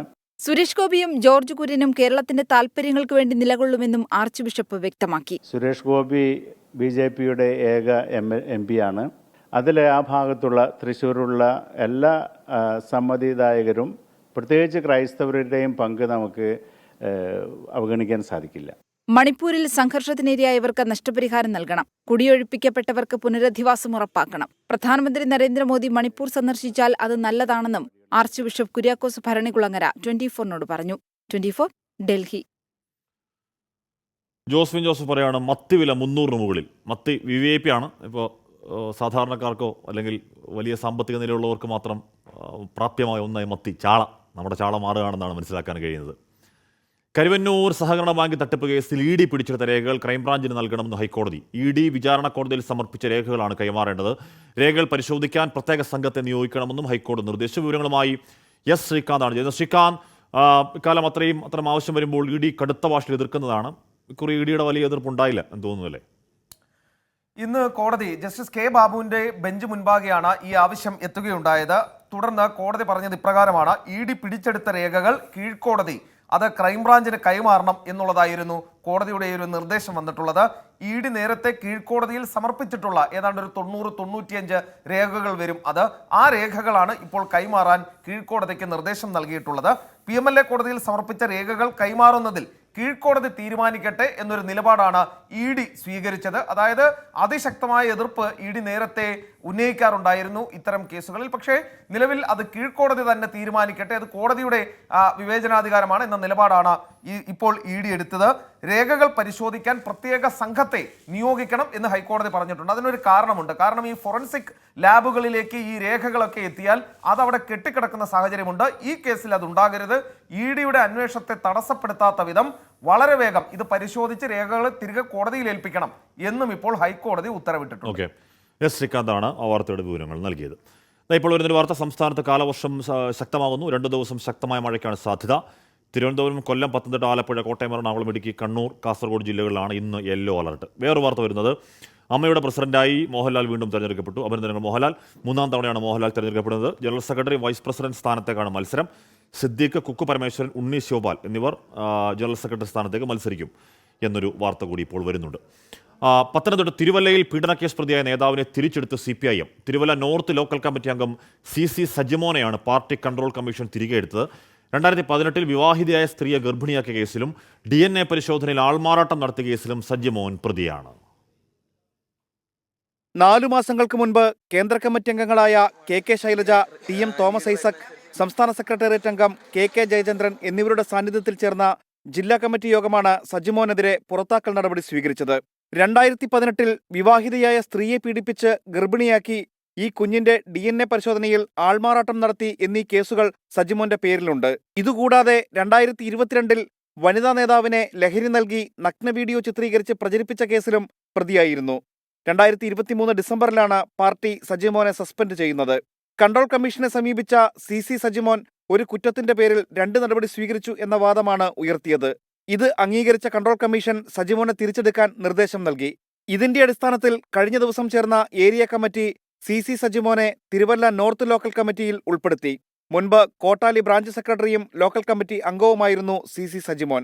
തിരഞ്ഞെടുപ്പ് തോൽവിക്ക് പിന്നാലെ സജിമോൻ പ്രചാരണത്തിനിറങ്ങിയതാണ് ഐസക്കിന് വോട്ട് കുറയാൻ കാരണമെന്ന് കാണിച്ച് CPIMൽ തന്നെ പല പ്രവർത്തകരും ഫേസ്ബുക്ക് പോസ്റ്റ് ഇട്ടിരുന്നു. ശ്രീകുമാരൻ, 24 പത്തനംതിട്ട. ശരിയായ നടപടിയാണോ എന്നൊക്കെ പാർട്ടി ആലോചിക്കട്ടെ. എന്തുതരം സന്ദേശമാണോ നൽകുക എന്നൊക്കെ ആലോചിക്കേണ്ടത് പാർട്ടിയാണ്. മലപ്പുറം കൊണ്ടോട്ടിയിൽ 4 വയസ്സുകാരൻ മരിച്ചത് അനസ്തേഷ്യ നൽകുന്നതിലെ പിഴവിനെ തുടർന്ന് പോസ്റ്റ്മോർട്ടം റിപ്പോർട്ട്. അനസ്തേഷ്യ നൽകുന്നതിൽ മാനദണ്ഡം പാലിച്ചില്ല എന്നാണ് പ്രാഥമിക റിപ്പോർട്ടിലെ പരാമർശം. ജൂൺ 1 കൊണ്ടോട്ടി മേഴ്സി ആശുപത്രിയിൽ വെച്ച് അരിമ്പ്ര സ്വദേശി നിസാറിന്റെ മകൻ മുഹമ്മദ് ഷാനിൽ മരിച്ചത്. ഈ മാസം 1 വായിൽ കമ്പ് തട്ടിയുണ്ടായ മുറിവുമായി 4 വയസ്സുകാരനായ മുഹമ്മദ് ഷാനിലിനെ കൊണ്ടോട്ടി മേഴ്സി ആശുപത്രിയിൽ പ്രവേശിപ്പിച്ചത്. ഉടൻ ശസ്ത്രക്രിയക്ക് വിധേയനാക്കി. കുഞ്ഞു മരിച്ച വിവരം ഏറെ വൈകിയാണ് കുടുംബത്തെ അറിയിച്ചതെന്ന് ബന്ധുക്കൾ പറഞ്ഞു. വർഷങ്ങളുടെ കാത്തിരിപ്പിനൊടുവിൽ ജനിച്ച ഏക മകനായിരുന്നു ഷാമിൽ. എൻ്റെ കുട്ടി എൻ്റെ അടുത്ത് നിന്ന് പോണ സമയത്ത് ഒരു അസുഖം എൻ്റെ കുട്ടിക്കില്ല. ഒരു പനിയോ ഒരു ജലദോഷമോ ഒന്നുമില്ലാത്തൊരു കുട്ടിയാണ് എൻ്റെ അടുത്ത് നിന്ന് പോയത്. എൻ്റെ അടുത്ത് നിന്ന് പോണ സമയത്ത് എൻ്റെ കുട്ടി ചിരിച്ചാണ് ഉമ്മച്ചിയെന്ന് വിളിച്ച് പോയ കുട്ടിയാണത്. പിന്നെ ഞാൻ കേൾക്കണ എൻ്റെ കുട്ടി മരിച്ചു എന്നാ. അനസ്തേഷ്യ നൽകിയതിന് പിന്നാലെയാണ് മരണമെന്നാണ് പ്രാഥമിക പോസ്റ്റ്മോർട്ടം റിപ്പോർട്ട്. ആമാശയത്തിൽ ദഹിക്കാത്ത ഭക്ഷണമുണ്ടായിരുന്നു. മയക്കുന്നതിന് മുൻപ് മാനദണ്ഡങ്ങൾ പാലിച്ചില്ലെന്നാണ് പോസ്റ്റ്മോർട്ടം നടത്തിയ ഡോക്ടേഴ്സിന്റെ നിഗമനം. ഡോക്ടർമാർ കൊന്ന്, ഞാൻ അതേ പറയുള്ളൂ, എൻ്റെ കുട്ടീനെ ഡോക്ടർമാർ കൊന്ന്, അല്ലാതെ എൻ്റെ കുട്ടിക്ക് അല്ലാത്തൊരു അസുഖം ഒന്നുമില്ല. അങ്ങനെ ഡോക്ടർമാർ പറയണ ഓരോരുത്തർ സംഭവിച്ചിട്ടില്ല. പിന്നെ ഇങ്ങനെ പോസ്റ്റ്മോർട്ടം റിപ്പോർട്ടിൽ അങ്ങനെ വരില്ലല്ലോ. പോസ്റ്റ്മോർട്ടം റിപ്പോർട്ടിന്റെ പൂർണ്ണരൂപം അടുത്ത ദിവസം പുറത്തുവരും. പോസ്റ്റ്മോർട്ടം നടത്തിയ ഡോക്ടർമാരുടെ മൊഴി അന്വേഷണ സംഘം രേഖപ്പെടുത്തും. അന്വേഷണം പൂർത്തിയായാൽ കൂടുതൽ വകുപ്പുകൾ ചേർക്കുന്ന കാര്യവും ആലോചിക്കുന്നുണ്ട്. കൊണ്ടോട്ടി ഡിവൈഎസ്പിക്കാണ് അന്വേഷണ ചുമതല. 24 മലപ്പുറം. ഓക്കെ, അപ്പോൾ നേരത്തെ പറഞ്ഞ വാർത്ത, അമ്മയുടെ പ്രസിഡന്റായി മോഹൻലാൽ വീണ്ടും തിരഞ്ഞെടുക്കപ്പെട്ടു. 3ാം തവണയാണ് മോഹൻലാൽ പ്രസിഡന്റ് സ്ഥാനത്തേക്ക് എത്തുന്നത്. ജനറൽ സെക്രട്ടറി, വൈസ് പ്രസിഡന്റ് സ്ഥാനത്തേക്ക് മത്സരം നടക്കും. സിദ്ദീഖ്, കുക്കു പരമേശ്വരൻ, ഉണ്ണി ശിവപാൽ എന്നിവർ ജനറൽ സെക്രട്ടറി സ്ഥാനത്തേക്ക് മത്സരിക്കും. വിഷ്ണു സുരേഷ് വിവരങ്ങളുമായി ചേരുന്നു. വിഷ്ണു, അമ്മയുടെ വിശേഷങ്ങൾ എന്താണ്? ഹാഷ്മി, 30-ാം തീയതിയാണ് അമ്മ സംഘടനയുടെ തെരഞ്ഞെടുപ്പ് നടക്കുക. അതിനുവേണ്ടിയുള്ള നോമിനേഷനുകൾ ഇന്ന് സമർപ്പിച്ചിരുന്നു. പ്രസിഡന്റ് സ്ഥാനത്തേക്ക് നടൻ മോഹൻലാൽ എതിരില്ലാതെ തിരഞ്ഞെടുക്കപ്പെട്ടിരിക്കുന്നു. അപ്പോഴും vice president, general secretary, joint secretary സ്ഥാനത്തേക്ക് മത്സരം ഉണ്ടാകുന്നു എന്നുള്ളതാണ് ഏറ്റവും പ്രധാനപ്പെട്ട കാര്യം. വൈസ് പ്രസിഡന്റ് സ്ഥാനത്തേക്ക് ജഗദീഷ്, ജയൻ ചേർത്തല, മഞ്ജു പിള്ള എന്നിവർ മത്സരിക്കും. ജനറൽ സെക്രട്ടറി സ്ഥാനത്തേക്ക് സിദ്ദിഖ്, കുക്കു പരമേശ്വരൻ, ഉണ്ണി ശിവപാൽ എന്നിവർ മത്സരിക്കുമെന്നാണ് നിലവിൽ ലഭിക്കുന്ന വിവരം. 3ാം തവണയാണ് അമ്മയുടെ പ്രസിഡന്റായ മോഹൻലാൽ അധികാരത്തിൽ എത്തുന്നത്. ഇത് ഇത്തവണ മോഹൻലാൽ കഴിഞ്ഞ 2 തവണയും എതിരില്ലാതെയാണ് തെരഞ്ഞെടുക്കപ്പെട്ടത്. ഇത്തവണയും സമാനമായ രീതിയിൽ മോഹൻലാൽ തെരഞ്ഞെടുക്കപ്പെടുന്നു. ഏറെ നാളുകൾക്ക് ശേഷം അമ്മയുടെ ജനറൽ സെക്രട്ടറി സ്ഥാനത്ത് നിന്ന് ഇടവേള ബാബു മാറി നിൽക്കുന്നു എന്നുള്ളതും ഏറ്റവും പ്രധാനപ്പെട്ട കാര്യമാണ്. അമ്മക്ക് വർഷങ്ങൾക്ക് ശേഷം പുതിയ ജനറൽ സെക്രട്ടറി ഈ 30-ാം തീയതി വരുന്ന തെരഞ്ഞെടുപ്പിൽ ഉണ്ടാകും എന്നാണ് ലഭിക്കുന്ന വിവരം. ഹാഷ്മി. വിഷ്ണു സുരേഷാണ് വാർത്തയുടെ വിവരങ്ങൾ നൽകിയത്. വെൽക്കം ബാക്ക് പ്രിയപ്പെട്ട പ്രേക്ഷകരെ. റോഡ് അലൈൻമെന്റ് വിവാദത്തിൽ കോൺഗ്രസിന്റെ വെല്ലുവിളി ഏറ്റെടുത്ത് മന്ത്രി വീണ ജോർജിന്റെ ഭർത്താവ് George Joseph. Road George Joseph അളന്നു കാണിക്കുകയാണ്. കോൺഗ്രസ് ഓഫീസിന് മുൻവശത്ത് 23 മീറ്റർ വീതി ഉണ്ടോ എന്ന് പരിശോധിക്കും. 17 മീറ്റർ വീതിയാണ് ജോർജ് ജോസഫിന്റെ കെട്ടിടത്തിന് മുന്നിലെ റോഡിന്റെ വീതി. ശ്രീകുമാർ ചേരിയാണ്. ശ്രീത്ത്, എന്തായാലും അവിടുത്തെ ആ വിവാദത്തിലൊരു പുതിയ ട്വിസ്റ്റായി അല്ലേ?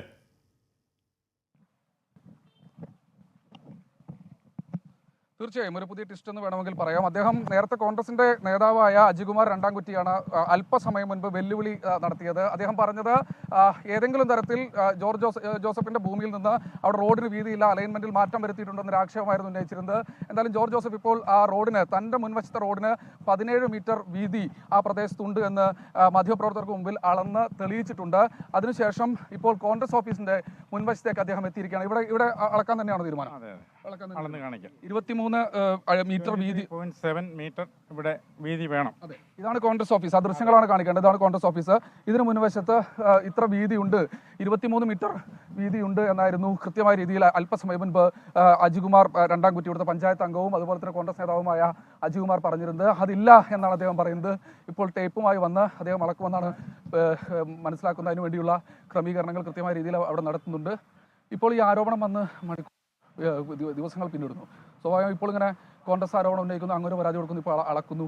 ഈ റോഡ് നിർമ്മാണം ഇവിടെ ഇങ്ങനെ നിൽക്കുന്നു. എന്താണ് പറയുന്നത്? ഇത് അവസാനിപ്പിക്കേണ്ടതല്ലേ? ഒരു കാരണവശാലും റോഡ് നിർമ്മാണം തടസ്സപ്പെടരുത് എന്നുള്ള ആഗ്രഹമാണ് എനിക്കുള്ളത്. ഒരു പ്രശ്നവും ഇല്ലാത്ത സ്ഥലത്ത് വെറുതെ അവിടെ ആരോപണം ഉന്നയിച്ച് നമ്മളെ തേജോവധം ചെയ്യുന്ന ഒരു പ്രവർത്തനമാണ്. അലൈൻമെന്റ് മാറ്റാൻ എന്തെങ്കിലും തരത്തിൽ ഇടപെടൽ നടത്തിയിട്ടുണ്ട്? അലൈൻമെന്റ് ഞാനല്ല ആര് വിചാരിച്ചാലും മാറ്റാൻ പറ്റുന്ന ഒന്നല്ല. അലൈൻമെന്റ് മാറാൻ അങ്ങനെ ആർക്കും വിചാരിച്ചാൽ മാറ്റാൻ പറ്റുകയില്ല. തീർച്ചയായും ആ ഒരു നിലപാടാണ്. കോൺഗ്രസ് നേതാവാണെന്ന് തോന്നുന്നു. ഇവിടെ 23 മീറ്റർ വീതി ഉണ്ടെന്നാണ് അല്പസമയം മുൻപ് അങ്ങയുടെ പഞ്ചായത്ത് അംഗമായ അജികുമാർ പറഞ്ഞിരിക്കുന്നത്. അദ്ദേഹം പറയുന്നത് 23 മീറ്റർ വീതി ഉണ്ട്. അളന്ന് കാണിക്കാൻ അദ്ദേഹത്തെ ജോർജ് ജോസഫിനെ വെല്ലുവിളിച്ചു. അദ്ദേഹം ഇപ്പോൾ അദ്ദേഹത്തിന് മുൻവശത്തെ റോഡ് അളന്ന് കാണിച്ചു തന്ന് ഇവിടേക്ക് വന്നിരിക്കുകയാണ്. അളക്കണമെന്ന് ആവശ്യപ്പെട്ടു. ജോർജ് ജോസഫ് ആണ് വന്നിരിക്കുന്നത്. അതായത് അവിടെ പോയി അളന്നാൽ മതി. അളക്കാൻ സമ്മതിക്കുന്നു. ഞങ്ങൾ ഇവിടെ അളക്കുന്നതിനൊക്കെ ഒരു റവന്യൂ ഉദ്യോഗസ്ഥർ അളക്കുന്ന ഞങ്ങൾക്ക് ഒരു ബുദ്ധിമുട്ടില്ല. പക്ഷേ ജോർജ് ജോസഫ് ഇവിടെ അളക്കണ്ട. ജോർജ് ജോസഫിനെ അളക്കാൻ ഇവിടെ അളക്കേണ്ട കാര്യമില്ലല്ലോ. ഇവിടെ റവന്യൂ ഉദ്യോഗസ്ഥർ അളക്കട്ടെ. ഇവിടെ റവന്യൂ ഞങ്ങളുടെ ആ കാരവടച്ച രസീതുണ്ട്, ഞങ്ങളുടെ അതിൻ്റെ രസീതുണ്ട്, ഞങ്ങളുടെ അതിൻ്റെ സ്കെച്ച് ഇരിപ്പുണ്ട്. ഞങ്ങൾക്ക് ആ റവന്യൂ ഉദ്യോഗസ്ഥർ അളക്കുന്നതിന് ഞങ്ങൾക്ക് വിരോധമില്ല. ഈ ഓഫീസിൻ്റെ മുന്നിൽ വന്ന് നിന്നിട്ട് വീണ ജോർജിൻ്റെ ഭർത്താവ് ജോർജ് ജോസഫ് ഇത് അളക്കണം എടുക്കണം എന്നുള്ളതിൽ ഡിമാൻഡ് ഉപയോഗിക്കുന്നത് ശരിയല്ല. ചേട്ടൻ പറഞ്ഞ പോലെ തന്നെ ഞങ്ങൾ മാധ്യമങ്ങൾ ജോർജ് ജോസഫിനെ കൊണ്ട് അളപ്പിച്ചു. അവർ അളപ്പിച്ചു, വേണമെങ്കിൽ ഒന്നുകൂടെ അളപ്പിക്കാം. ഇപ്പം ജോർജ് ജോസഫ് അല്ലല്ലോ ഇത് അളക്കേണ്ടത്. നമ്മളൊരാൾ പറഞ്ഞതിന്റെ പുറകിൽ നമ്മൾ ബാക്കിയുണ്ട്. ഞങ്ങൾ അത് അളന്നോട്ടെ. നിങ്ങൾ അത് അളക്കുന്നതിന് നമുക്കൊരു വിരോധവുമില്ല, ഇത് അളക്കുന്നതിനും വിരോധമില്ല. പക്ഷേ ഒരാൾ വന്നിട്ട് ഞങ്ങൾ ആ കടയുടെ മുന്നേ വന്ന് നിന്നിട്ട് ജോർജ് ജോസഫിന്റെ കടയുടെ മുന്നേ വന്നിട്ട് ഞങ്ങൾ അളപ്പിക്കണം എന്ന് പറയുന്നതിനകത്ത് അത് ന്യായമാണോ? ഞങ്ങളത് സമ്മതിച്ചു. ഞങ്ങളെ സംബന്ധിച്ചിടത്തോളം അളവ് നടക്കുകയാണ്. അവിടെ അളവ് നടക്കുന്നു എന്നാണ് മനസ്സിലാക്കുന്നത്. കോൺഗ്രസ് ഓഫീസിന്റെ മുൻവശത്ത് കോൺഗ്രസുകാരുടെ എതിർപ്പ് ലംഘിച്ചുകൊണ്ട് അളവ് നടക്കുന്നുണ്ട്. കൃത്യമായ രീതിയിൽ അളവ് നടക്കുന്ന ദൃശ്യങ്ങളാണ് കാണുന്നത്. കോൺഗ്രസുകാരുടെ ഒരു ഭാഗത്ത് പ്രതിഷേധമുണ്ട്. ഇല്ല, പ്രതിഷേധം ഞങ്ങൾക്ക് പ്രതിഷേധമില്ല. ഞങ്ങളെ റവന്യൂ ഉദ്യോഗസ്ഥർ തീർച്ചയായും. അതെ. ഓക്കെ.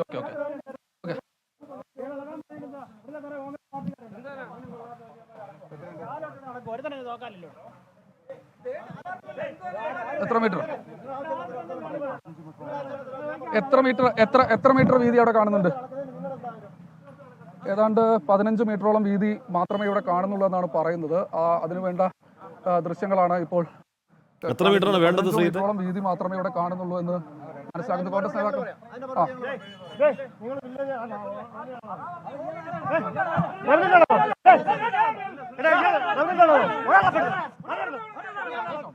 അതെ, സംഘർഷം ഉണ്ടായിരിക്കുന്നു.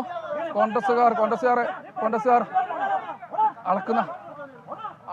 കോൺഗ്രസുകാർ തടഞ്ഞിരിക്കുകയാണ്. അളക്കുന്നത് കോൺഗ്രസുകാർ. വില്ലേജ് ഓഫീസർ അളക്കട്ടെ, അല്ലാതെ ഇവർ അളക്കാൻ പാടില്ല എന്നാണ് പറയുന്നത്. കോൺഗ്രസുകാർ തമ്മിൽ സംഘർഷം ഉണ്ടായിരിക്കുന്നു എന്ന് വേണം മനസ്സിലാക്കാൻ. എന്തായാലും വലിയ തോതിൽ കോൺഗ്രസുകാർ തമ്മിൽ സംഘർഷം ഉണ്ടായിരിക്കുന്നു എന്ന് മനസ്സിലാക്കുന്നു. 15 മീറ്റർ ആ മേഖലയിൽ കാണുന്നു എന്നാണ് പറയുന്നത്. 23 മീറ്റർ ഉണ്ടെന്ന് കോൺഗ്രസുകാർ അവകാശപ്പെട്ടിരുന്നു. പക്ഷേ 15 മീറ്റർ മാത്രമേ കാണുന്നുള്ളൂ എന്ന് കൃത്യമായി അളന്നപ്പോൾ മനസ്സിലായി. എന്താ ഇതാണ് നമുക്കത് ഉദ്യോഗസ്ഥരാണെന്താ മതി. ഞങ്ങൾ അളവിനെതിരല്ല. റവന്യൂ ഉദ്യോഗസ്ഥർ വന്ന് അളക്കാം. ഞങ്ങളെ സമ്മതിക്കാം. റവന്യൂ ഉദ്യോഗസ്ഥർ വന്ന് അളക്കട്ടെ. ഞങ്ങൾ അതിനകത്തൊരു വിഷയമില്ല. റവന്യൂ ഉദ്യോഗസ്ഥർ അളക്കട്ടെ. ജോർജ് ജോസഫിന്റെ ഗുണ്ടകൾ വന്ന് അളക്കാൻ ഞങ്ങൾ അനുവദിക്കത്തില്ല. അറിയാം, 100% ഒഴിപ്പിച്ചു. കയ്യേറ്റം ഉണ്ടെങ്കിൽ ഒഴിപ്പിക്കട്ടെ എന്നൊരു നിലപാട് അവർ സ്വീകരിച്ചു കഴിഞ്ഞു. പക്ഷെ അളക്കേണ്ടത് ഇവരല്ല, റവന്യൂ ഉദ്യോഗസ്ഥർ. മാർക്ക് അവരല്ല. രാവിലെ അവരിവിടെ വന്നിരുന്ന് അളന്നിരുന്നു. ഇവിടെ വന്നിരുന്ന് അളന്നിരുന്നു. അതെ, റീസർവേ പ്രകാരം. എന്തായാലും കോൺഗ്രസ് ഓഫീസിന് മുൻപിൽ നമുക്ക് അദ്ദേഹത്തിന്റെ പ്രതികരണം കൂടി നമുക്കൊന്ന് തേടേണ്ടതുണ്ട്. നമ്മുടെ ക്യാമറമാൻ ഇപ്പോൾ അതുപോലെ നിങ്ങൾ എന്നെ വിളിച്ചപ്പോൾ എനിക്ക് കാണിച്ചു തരേണ്ട ബാധ്യത എനിക്കുണ്ട്. അതല്ലെങ്കിൽ ഞാൻ തെറ്റ് ചെയ്തെന്ന് ആൾക്കാർ തെറ്റിദ്ധരിക്കും. എൻ്റെ ഭാഗത്ത് തെറ്റുണ്ടെങ്കിൽ ചൂണ്ടിക്കാണിക്കുക. ഞാൻ ആരുടെയും ഓഫീസ് അളക്കാൻ ചെന്നില്ലല്ലോ. റോഡ് അളക്കാൻ ആർക്കും വലിയ അവകാശമില്ലേ? റോഡ് അളന്ന് ബോധ്യപ്പെടുത്തേണ്ട ചുമതല എനിക്കുണ്ട്. എൻ്റെ കെട്ടിടത്തിൻ്റെ മുൻവശം ആർക്ക് വേണമെങ്കിലും എപ്പോൾ വേണമെങ്കിലും അളക്കാം. ഏത് പൗരന് വേണമെങ്കിലും അളക്കാം. ഞാൻ അവിടേക്ക് വരാം. ഇവിടെ അളന്നപ്പോൾ എത്ര സാറേ ഇവിടെ മീറ്ററുകളധികം അവിടെ കിടക്കുന്നത് എല്ലാവരും കണ്ടല്ലോ. ആരാണ് ഈ പ്രശ്നം ഉണ്ടാക്കുന്നത്? എന്തിനാണ് പ്രശ്നം ഉണ്ടാക്കുന്നത്? അളക്കുമ്പോൾ ആരാണ് ഭയക്കുന്നത്? എന്തിനാ ഭയക്കുന്നത്? തെറ്റ് ചെയ്തിട്ടില്ലെങ്കിൽ എന്തിനാ ഭയക്കുന്നത്? ഞാൻ ഭയമില്ലാതെ നിൽക്കാൻ. അളവിൽ എത്ര വ്യത്യാസം ഉണ്ടായിരുന്നു? ഇവിടെ 15.5 മീറ്റർ 23.7 മീറ്റർ കാണേണ്ട സ്ഥലത്ത് 15.5 മീറ്ററേ ഉള്ളൂ എന്നിരിക്കെ എൻ്റെ കെട്ടിടത്തിന്റെ മുമ്പിൽ ആവശ്യമുള്ളതിനേക്കാൾ 3 മീറ്റർ അധികം കിടക്കുമ്പോൾ എന്തിനാ എന്നെ കുറ്റപ്പെടുത്തുന്നത്? അല്ല, നിങ്ങൾക്ക് ബോധ്യമായതുപോലെ എനിക്കും ബോധ്യമായിട്ടുണ്ട്. ഇവിടെ റവന്യൂ രേഖകൾ 23.7 മീറ്റർ വീതിയുണ്ട്. കയ്യേറ്റമുണ്ടോ ഇല്ലെന്ന് കണ്ടുപിടിക്കേണ്ടത് സർക്കാരിൻ്റെ വകുപ്പുകളാണ്. ഇപ്പം 15.5 മീറ്റർ ഉള്ള വീതി. എന്നെ സംബന്ധിച്ചിടത്തോളം ഗുണ്ടായുസത്തിന് മുമ്പിൽ ഞാൻ കീഴടങ്ങുന്ന വിഷയമില്ല. നിയമപരമായ അപേക്ഷകൾ ഞാൻ നൽകിയിട്ടുണ്ട്. ബഹുമാനപ്പെട്ട കളക്ടർക്ക് നൽകിയിട്ടുണ്ട്. അതുപോലെ പൊതുജനം സംഘടിച്ച് ഹൈക്കോടതിയെ സമീപിച്ചിട്ടുണ്ട്. ഈ നിലപാടിൽ ഉറച്ചു നിൽക്കുന്നു. 15.5 മീറ്റർ മാത്രമേ ഉള്ളൂ നിലപാട്. നമുക്ക് അജികുമാറിന്റെ പ്രതികരണം കൂടി. ഒരു മനുഷ്യരും ജോർജിക്ക് അധികാരം കൊടുത്തിട്ടില്ല. ജോർജി ആരാണ് കോൺഗ്രസിന്റെ പാർട്ടി ഓഫീസ് അളക്കാൻ? റവന്യൂ ഉദ്യോഗസ്ഥന്മാർ വരട്ടെ. വഴിയാണ് അളന്നതെന്നാണ് ഇപ്പൊ അദ്ദേഹം പറയുന്നത്. ഒരു വഴി അളക്കണ്ട. പാർട്ടി ഓഫീസിന്റെ മുന്നിലെ വഴി അയക്ക് അളക്കാനുള്ള അധികാരമില്ല. കോൺഗ്രസിന്റെ ഞങ്ങൾ കയ്യും കെട്ടി നിന്നു കൊടുക്കാം. റവന്യൂ ഉദ്യോഗസ്ഥന്മാർ വന്ന് അളക്കട്ടെ. ജോർജിക്ക് ആരധികാരം കൊടുത്തു ഇത് അളക്കാൻ? ജോർജിക്ക് ആരധികാരം കൊടുത്തു? വീണ്ടും വെല്ലുവിളിക്കുകയാണ്. ഇതിനകത്ത് പുതുവലുണ്ടെങ്കിൽ അവനെ ഇളക്കാം. റവന്യൂ ഉദ്യോഗസ്ഥന്മാർ പറഞ്ഞു 23 മീറ്റർ ഉണ്ടെന്ന് തന്നെയാണ് പറയുന്നത്. 100%. ഈ 100% 23 മീറ്റർ ഇതിനകത്ത് പുതുർമ്പാക്കുണ്ടെങ്കിൽ എടുക്കാം. റവന്യൂ ഉദ്യോഗസ്ഥന്മാർക്ക് എടുക്കാം. ആര് പറയുന്നു? അത് ജോർജിയുടെ അളവ്. അത് വീട്ടിൽ ചെന്ന് അത് ഇവിടെ നടക്കണ്ട. ഒന്നുമില്ല 23 33 വിഷയം. റോഡ് അടക്കുന്നതിന് ഞങ്ങൾ എതിരല്ല. പാർട്ടി ഓഫീസ് അടക്കുന്നതിന് ഉദ്യോഗസ്ഥർ വന്ന് അടക്കണം. ഗുണ്ടകളെ വെച്ച് അളക്കാൻ പറ്റത്തില്ല. ഇവിടെ ഇപ്പോൾ റോഡിന് വീതിക്കുറവുണ്ടെങ്കിൽ വേറെ സ്ഥലം എവിടെയാണെന്ന് വെച്ചാൽ റവന്യൂ അറിയാമല്ലോ. അവർ സ്കെച്ച് വെച്ച് നമുക്ക് കണ്ടുപിടിക്കട്ടെ. റോഡിന് അപ്പുറത്തുണ്ടോ ഇപ്പുറത്തുണ്ടോ എന്ന്. ഞങ്ങളുടെ സ്ഥലത്തിനകത്ത് 1 സെന്റ് സ്ഥലം പുറമ്പോക്കുണ്ടെങ്കിൽ ഞങ്ങൾ പൊളിച്ചു കൊടുക്കാൻ തയ്യാറാണ്. അത് യാതൊരു വഴിയില്ല.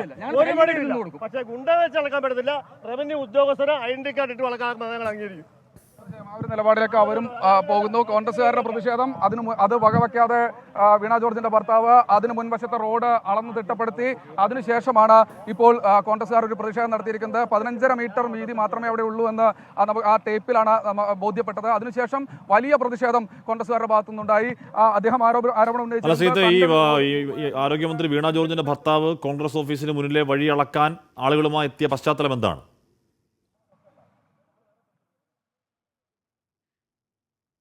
അതായത് നേരത്തെ അജികുമാർ രണ്ടാംകുറ്റി നമ്മളോട് നേരത്തെ സംസാരിച്ച അദ്ദേഹമാണ്. ഇവിടുത്തെ പഞ്ചായത്ത് അംഗമാണ് അജികുമാർ രണ്ടാംകുറ്റി. ഈ അജികുമാർ രണ്ടാംകുറ്റി ഒരു വെല്ലുവിളി തൊട്ടപ്പുറത്തെ മേഖലയിൽ വെച്ച് നടത്തിയിരുന്നു. റോഡ് വീണ ജോർജിന്റെ ഭർത്താവ് ആ പ്രദേശത്ത് അളക്കാൻ തയ്യാറാകുമോ? തങ്ങളുടെ മുൻവശത്തെ റോഡും അങ്ങനെയാണെങ്കിൽ അളക്കാൻ തയ്യാറാകും. തങ്ങളുടെ മുൻവശത്ത് ഏതാണ്ട് 23.7 മീറ്റർ സ്ഥലമുണ്ട് ആ റോഡുമായി ബന്ധപ്പെട്ട് എന്ന് കൃത്യമായ രീതിയിൽ അജികുമാർ വെല്ലുവിളിക്കുന്ന ഒരു സാഹചര്യം ഉണ്ടായിരുന്നു. ആ വെല്ലുവിളി ഒരു ബൈറ്റായി വന്നു. അതിനുശേഷമാണ് ടേപ്പൊക്കെ എടുത്ത് ജോർജ് ജോസഫ് ഇവിടേക്ക് എത്തിയത്. ആദ്യം അദ്ദേഹത്തിന്റെ സ്ഥലം അളന്ന് കാണിച്ചു. അവിടെ ഏതാണ്ട് 17 മീറ്ററോളം വീതി ഉണ്ടായിരുന്നു. തെക്കുഭാഗത്ത് 15 മീറ്ററോളം. അത് തന്നെയാണ് റോഡിന്റെ അലൈൻമെന്റും. ആ കല്ലുകളും അദ്ദേഹം അളന്ന് കാണിച്ചു.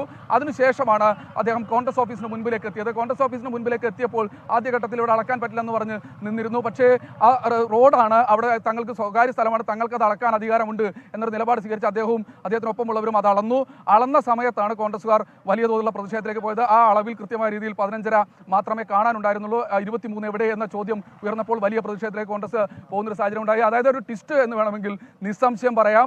ഇവിടെ ഇനി റവന്യൂ ആണ് ഇക്കാര്യത്തിൽ ഒരു തീരുമാനമെടുക്കേണ്ടത്. മന്ത്രി വീണ ജോർജിന്റെ ഭർത്താവിന്റെ ഉടമസ്ഥയിലുള്ള കെട്ടിടത്തിന് അനുകൂലമായി ഏഴംകുളം കൈപ്പറ്റൂർ റോഡിലെ ഓടയുടെ ഗതി മാറ്റി എന്നുള്ളതാണല്ലോ ആരോപണത്തിന്റെ തുടക്കം. അത് വികാസം പ്രാപിച്ച് റോഡളക്കലിലേക്കും ചെറിയ തോതിൽ കയ്യാങ്കളിയിലേക്കൊക്കെ കാര്യങ്ങൾ എത്തുകയാണോ?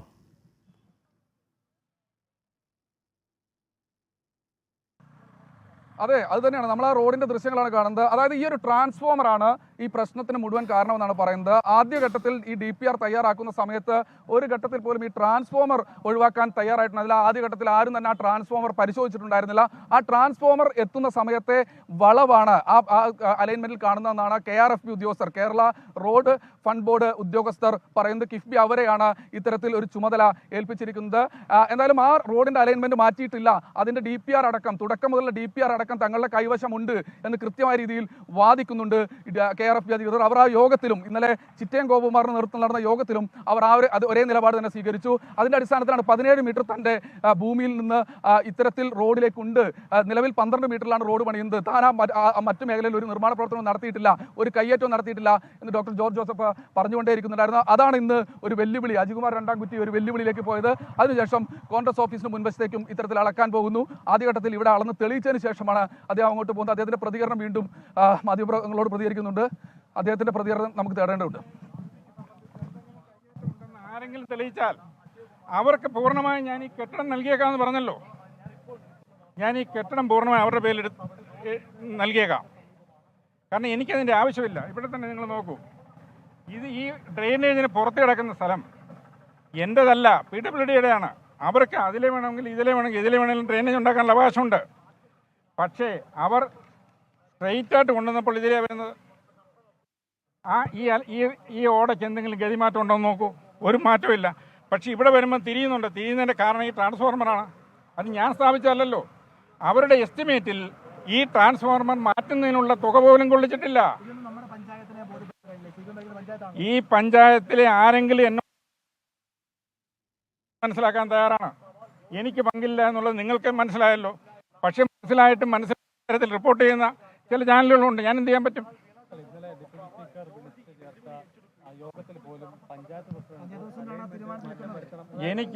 ഞാൻ ഇപ്പോഴും പറയുന്നു, എതിലേ വേണമെങ്കിലും കൊണ്ടുപോയിക്കോട്ടെ, ഞാനിതിൽ കക്ഷിയല്ല. ഇതിൽ ഈ കോമ്പൗണ്ടിന് പുറത്ത് ഇത്രയും സ്ഥലം കിടക്കുന്നത് കണ്ടില്ലേ? ഇനി ഇതിനകത്ത് ഇതിലേ കൊണ്ടുപോയാൽ എനിക്കെന്നാ നേട്ടം? എനിക്കൊരു നേട്ടമുള്ള കാര്യമില്ല. എനിക്ക് പാർക്കിങ്ങിന് 7 മീറ്റർ സ്ഥലം അകത്തുണ്ട്. പാർക്കിങ്ങിന് എനിക്ക് സ്ഥലത്തിന് ഒരു കുറവുമില്ല. എനിക്ക് പാർക്കിങ്ങിന് ആവശ്യത്തിലധികം സ്ഥലം കിടക്കുക. PWDക്ക് കല്ലിട്ടതിന്, അവർ വന്ന് കല്ലിട്ടതിലും 2 അടി അകത്ത് മാറിയാണ് ഞാൻ ഈ ഇൻ്റർലോക്ക് ഇട്ടിരിക്കുന്നത്. ഇനി ഞാൻ കരം കൊടുക്കുന്ന സ്ഥലം ഇനിയും വേണോ? ഇനിയും ഞാൻ നൽകാൻ തയ്യാറാ. എന്നോട് ആരും ചോദിച്ചില്ലല്ലോ.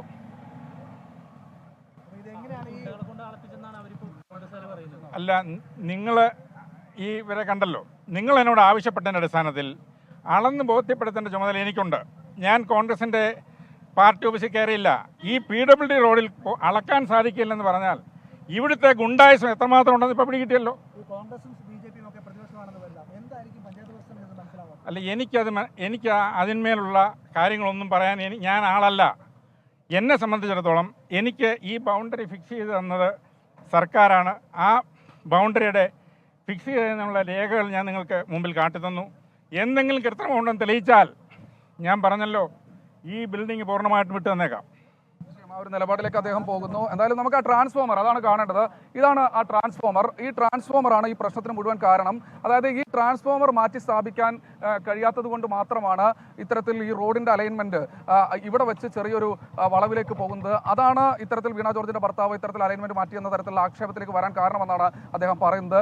പക്ഷേ ഈ ട്രാൻസ്ഫോമർ സ്ഥാപിക്കാൻ ആദ്യഘട്ട DPRൽ പോലും, തുടക്കം വന്ന DPRൽ പോലും KRFBയോ അല്ലെങ്കിൽ കിഫ്ബിയോ ഫണ്ട് വകയിരുത്തിയിട്ടുണ്ടായിരുന്നില്ല എന്നതും DPR രേഖകളിൽ നിന്ന് വ്യക്തമാണ്. എന്തായാലും കോൺഗ്രസ് ഓഫീസിന് മുൻപിൽ ഇപ്പോഴും പ്രവർത്തകർ സംഘടിച്ചു നിൽക്കുന്നുണ്ട്. എന്തായാലും ആ അളവ് അദ്ദേഹം പൂർത്തിയാക്കി. കൃത്യമായ രീതിയിൽ 15.4 മാത്രമാണ് ആ മേഖലയിലെ വീതി എന്ന് അദ്ദേഹം അളന്ന് തന്നെ കാണിച്ചു തരുന്നുണ്ട്. കോൺഗ്രസ് ഓഫീസിന്റെ മേഖലയിലെ തന്റെ മേഖലയിൽ എത്രത്തോളം റോഡിന് വീതിയുണ്ട്, അതിലേതെങ്കിലും ഒരു കയ്യേറ്റം ഉണ്ടായിട്ടുണ്ടോ എന്ന് പരിശോധിക്കാനും അദ്ദേഹം തയ്യാറാണ്. അദ്ദേഹം കൃത്യമായ രീതിയിൽ അതും അളന്ന് കാണിച്ചു തന്നു. എന്തായാലും ഈ പ്രത്യാരോപണങ്ങളിൽ സ്വാഭാവികമായി ഒരു വലിയ ട്വിസ്റ്റ് ഉണ്ടായിരിക്കുന്നു. കോൺഗ്രസ് ഓഫീസ് എൻ്റെ മുൻവശത്തെ റോഡ് അളക്കാൻ വേണ്ടി വന്ന സമയത്താണ് ഇത്തരത്തിലുള്ള ആക്ഷേപങ്ങളെല്ലാം തന്നെ ഉയർന്നിരിക്കുന്നത്. എന്തായാലും ഇത് ഒരു ഘട്ടത്തിൽ ഒരു ക്രമസമാധാന പ്രശ്നത്തിലേക്ക് അടക്കം പോകുന്ന ഒരു സാഹചര്യമാണ് കൊടുമണിയിൽ ഇപ്പോൾ ഉള്ളത്.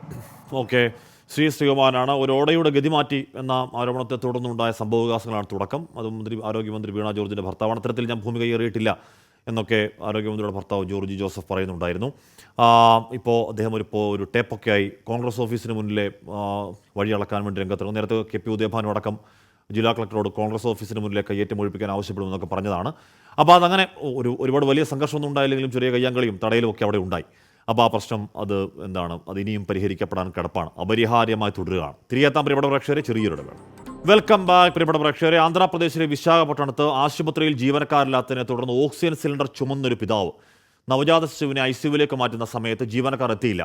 സംഭവത്തിൽ ആന്ധ്രാപ്രദേശ് ആരോഗ്യ വകുപ്പ് അന്വേഷണം തുടങ്ങി. വിവരങ്ങളുമായി മനേഷ് മൂർത്തി ചേരുന്നു. മനേഷ്, കാണുമ്പോൾ വലിയ വേദന ഉണ്ടാകുന്ന പഴയ കോവിഡ് കാലത്തെ ഓക്സിജൻ ക്ഷാമമൊക്കെ ഓർമ്മയിലേക്ക് വരുന്ന സംഭവമാണ്. എന്താണ് ഉണ്ടായത് മനേഷ്? ആഷ്മി, വിശാഖപട്ടണത്തുള്ള KG കസ്തൂർബാ ഗാന്ധി ഗവൺമെന്റ് ഹോസ്പിറ്റലാണ് ഈ ഒരു ദാരുണമായ സംഭവം നടക്കുന്നത്. അവിടെയുള്ള ഈസ്റ്റ് ഗോദാവരി ജില്ലയിലുള്ള കോടനന്തൂർ എന്ന് പറയുന്ന പ്രദേശത്തുള്ള ശിശിര എന്ന് പറയുന്ന യുവതിയെ കഴിഞ്ഞ ദിവസമാണ് അവിടെ ഡെലിവറിക്ക് വേണ്ടി അഡ്മിറ്റ് ചെയ്യുന്നത്. ഇന്നലെ അവർ ഒരു പ്രീമച്വർ ബേബിക്ക് ജന്മം നൽകുകയും ചെയ്തു. പ്രായമായിട്ടില്ല, അതായത് പൂർണ്ണ വളർച്ച എത്തിയിട്ടില്ലായിരുന്നു ആ കുട്ടിക്ക്. അതിനെയാണ് ആ കുട്ടിയെ വളരെ വേഗത്തിൽ തന്നെ ICUവിലേക്ക് മാറ്റാൻ നിർദ്ദേശിക്കുകയായിരുന്നു ഡോക്ടർമാർ. ഈ ICUവിലേക്ക് കൊണ്ടുപോകുന്ന വഴിയാണ് ഓക്സിജൻ സിലിണ്ടർ കൊണ്ടുപോകാൻ അവിടെ അറ്റൻഡർമാരില്ല എന്ന് മനസ്സിലാക്കുകയും ഇവരുടെ ഭർത്താവായിട്ടുള്ള കുട്ടിയുടെ പിതാവായിട്ടുള്ള വിഷ്ണുമൂർത്തി ഈ സിലിണ്ടർ ചുമന്നുകൊണ്ട് ഈ ഡോക്ടർക്ക് പുറകെ, അതായത് നഴ്സ് ICUവിലേക്ക് പോകുമ്പോൾ ഈ നഴ്സിന് പുറകെ ഓക്സിജൻ സിലിണ്ടർ കൊണ്ട് പോകുന്ന ഒരു കാഴ്ച, അതാണ് ഇപ്പോൾ ദൃശ്യങ്ങളിലെല്ലാം തന്നെ കാണുന്നത്. എന്തായാലും ദാരുണമായ ഒരു സംഭവമാണ്. ആന്ധ്രാപ്രദേശ് ആരോഗ്യ വകുപ്പ് എന്തായാലും ഇതുമായി ബന്ധപ്പെട്ട് എന്തുകൊണ്ട് അവിടെ ആ സമയത്ത് അറ്റൻഡർമാരുണ്ടായിരുന്നില്ല തുടങ്ങിയ കാര്യങ്ങളെല്ലാം തന്നെ ആരോഗ്യ വകുപ്പ് അന്വേഷിക്കുന്നുണ്ട്. ഹാഷ്മി. ഓക്കെ, മനേഷ് മൂർത്തിയാണ് ആ വാർത്തയുടെ വിവരങ്ങൾ നൽകിയത്. സജീവ് ധർമ്മരാജ് പറയുകയാണ്, ഇത് റോഡാണെന്ന് ആരാ പറഞ്ഞത്, ഇത് ഒന്നാം തരം തോടല്ലേ എന്ന് ചോദിക്കുകയാണ്. അതിനിടയിലൂടെ സജീവ് കണ്ടത് അതിനകത്തെ വെള്ളവും അഴുക്കും ചെളിയും ഒക്കെയാണ്. ശരിയാ, നമുക്ക് ആ സംശയം തോന്നിയാൽ കുറ്റമല്ല. മദ്യനയം മാറ്റാൻ ടൂറിസം വകുപ്പിന് അമിത താൽപ്പര്യമെന്ന പ്രതിപക്ഷ ആരോപണത്തിന് നിയമസഭയിൽ മറുപടി നൽകി മന്ത്രി PA മുഹമ്മദ് റിയാസ്. മദ്യനയത്തിൽ ടൂറിസം വകുപ്പ് ഒരു നിർദ്ദേശവും നൽകിയിട്ടില്ല. ടൂറിസം ഡയറക്ടർ വിളിച്ചു ചേർത്തത് സാധാരണ യോഗം. മദ്യനയത്തിൽ തീരുമാനമെടുക്കാൻ പൂർണ്ണാധികാരം എക്സൈസ് വകുപ്പിനാണെന്നും മന്ത്രി പറഞ്ഞു. ബാറുടമകളുടെ യോഗം വിളിച്ച ടൂറിസം ഡയറക്ടറുടെ നടപടിയാണ് പ്രതിപക്ഷം ചോദ്യോത്തര വേളയിൽ മുഖ്യ വിഷയമായി ഉയർത്തിയത്. മദ്യനയത്തിൽ ഒരു ശുപാർശയും ടൂറിസം വകുപ്പ് സർക്കാരിന് നൽകിയിട്ടില്ലെന്ന് മന്ത്രി PA മുഹമ്മദ് റിയാസ്. മെയ് മാസം ചേർന്നത് ടൂറിസം മേഖലയുമായി ബന്ധപ്പെട്ടവരുടെ യോഗം മാത്രമാണ്. യോഗത്തെ തുടർന്ന് ശുപാർശകളോ നിർദ്ദേശങ്ങളോ ടൂറിസം വകുപ്പിൽ നിന്ന് സർക്കാരിലേക്ക് നൽകിയിട്ടില്ല. മദ്യനയവുമായി ബന്ധപ്പെട്ട് തീരുമാനമെടുക്കാനുള്ള പരിപൂർണ അധികാരം എക്സൈസ് വകുപ്പിനെന്നും മന്ത്രി മുഹമ്മദ് റിയാസ് പറഞ്ഞു. ടൂറിസം വകുപ്പ് ഒരു നിർദ്ദേശവും ഒരു നിലപാടും അറിയിച്ചിട്ടില്ല എന്നുള്ളത് നേരത്തെയും പറഞ്ഞതാണ്, ഇപ്പോൾ ഒന്നുകൂടി ആവർത്തിക്കുക. ഡയറക്ടർ യോഗം വിളിച്ചു ചേർത്തു, അത് മന്ത്രി അറിഞ്ഞിട്ടില്ലേ, മന്ത്രി പണിക്ക് പറ്റുമെന്നാണ് ഇവിടെ ചിലർ ചോദിച്ചത്. അത് ഇൻസ്റ്റാഗ്രാമിൽ BGM ഒക്കെ ഇട്ട് കൊടുക്കാൻ നല്ലതാണ്. ആ ചോദ്യം തിരിച്ച് തൊട്ട പിറകിലുള്ള ആളോടുള്ള ചോദ്യമായിരുന്നു എന്നുള്ളത് ഞാൻ അന്നും സഭയെ അറിയിച്ചു. ടൂറിസം ഡയറക്ടർ മാസത്തിൽ 40 തവണയെങ്കിലും യോഗം വിളിക്കാറുണ്ട്. ഇതൊന്നും മന്ത്രി അറിഞ്ഞുകൊണ്ടല്ല. ടൂറിസം മേഖലയുമായി ബന്ധപ്പെട്ടുയർന്ന നിർദ്ദേശങ്ങൾ പുതിയതല്ല. പല ഘട്ടങ്ങളിലായി UDF സർക്കാരിൻ്റെ കാലത്തും ഈ ആവശ്യങ്ങൾ ഉയർന്നിട്ടുണ്ടെന്നും മന്ത്രി മുഹമ്മദ് റിയാസ് പറഞ്ഞു. പ്രതിപക്ഷം തയ്യാറാക്കുന്ന ഫ്രെയിമിൽ കയറാൻ താനില്ല. ടൂറിസം വകുപ്പിൻ്റെ നിർദ്ദേശങ്ങൾ സമയമാകുമ്പോൾ എക്സൈസ് വകുപ്പിനെ അറിയിക്കുമെന്നും മന്ത്രി മുഹമ്മദ് റിയാസ് പറഞ്ഞു. 24 തിരുവനന്തപുരം. കുവൈറ്റ് ദുരന്തത്തിൽ മരിച്ചവർക്ക് അന്ത്യോപചാരം അർപ്പിച്ചു നിയമസഭ. സ്വപ്നം പൂർത്തിയാക്കാനാകാത്ത സഹോദരങ്ങൾ വിട പറഞ്ഞത് അങ്ങേയറ്റം സങ്കടകരം എന്ന് മുഖ്യമന്ത്രി പിണറായി വിജയൻ പറഞ്ഞു.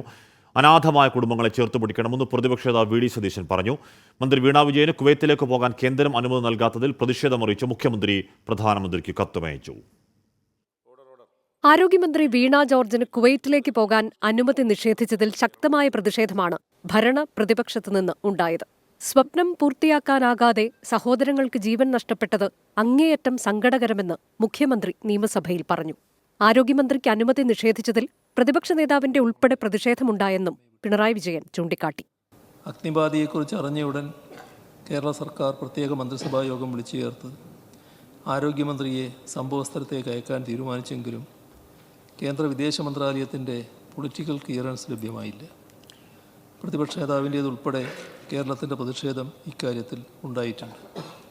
എങ്കിലും മരണപ്പെട്ടവരുടെ മൃതദേഹങ്ങൾ നാട്ടിലെത്തിക്കാനും പരിക്കേറ്റവർക്ക് ചികിത്സ ഉറപ്പാക്കാനുമുള്ള പ്രവർത്തനങ്ങൾ സമയബന്ധിതമായി ഏകോപിപ്പിക്കുന്നതിൽ കേന്ദ്ര സർക്കാരും സംസ്ഥാന സർക്കാരും ഫലപ്രദമായി കൈകോർത്തു. ആരോഗ്യമന്ത്രിക്ക് അനുമതി നിഷേധിച്ചത് തെറ്റായ നടപടിയെന്ന് പ്രതിപക്ഷ നേതാവ് VD സതീശൻ നിയമസഭയിൽ പറഞ്ഞു.